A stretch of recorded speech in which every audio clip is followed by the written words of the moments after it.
నిద్రలేని రాత్రులే కాదు, ఎప్పుడు తెల్లారుతుందో అని ఆనందంతో ఎదురు చూసే రోజులు కూడా వస్తాయి. కాస్త ఓపిగ్గా ఉండు. పడవ ఎంత బరువుగా ఉన్నా నీటిలో తేలాల్సిందే.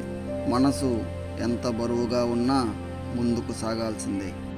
చీకటికి మాత్రమే తెలుసు వింటున్న నిశ్శబ్దం వెనుక మనసు మౌనంగా రోధిస్తున్న కన్నీటి శబ్దాలు. సరదాగా తిరగాలని నాకు కూడా ఉంది, కానీ మోయాల్సిన బాధ్యతలు, తీర్చాల్సిన అప్పులు చాలా ఉన్నాయని ఆగిపోతున్నా అంతే. ఈదటం వస్తే తీరం చేరుస్తుంది నీరు, ఈత రాకపోతే ప్రాణం తీస్తుంది. ఇక్కడ నీరు మంచిది కాదు, అలాగని చెడ్డది కాదు. నీటిని నిందించడం మాని ఈదటం నేర్చుకో. జీవిత ప్రవాహం కూడా అంతే. ఈ సమాజం నువ్వు ఎలా ఎదిగావు అని చూస్తుందే తప్ప దానికోసం నువ్వు ఎంత నలిగావు అన్నది మాత్రం అస్సలు పట్టించుకోదు. గెలుపు నీ చుట్టూ గుంపును పెంచితే ఓటమి గుంపులో కూడా నిన్ను ఒంటరిని చేస్తుంది.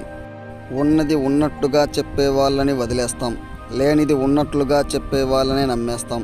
నిజ నిజాలు తెలుసుకునే లోపే నిజంగా అభిమానించే వాళ్ళనే వదిలేస్తాం. ఈ సమాజాన్ని నేను ఒక్కడినే ఏమి చేయగలను అని ప్రతి ఒక్కరూ నిరాశపడుతుంటారు. కానీ ఒక్కసారి తలపైకి ఎత్తి చూడు, ఈ ప్రపంచమంతా వెలుగునిచ్చే సూర్యుడు ఒక్కడే నీకు కనిపిస్తాడు.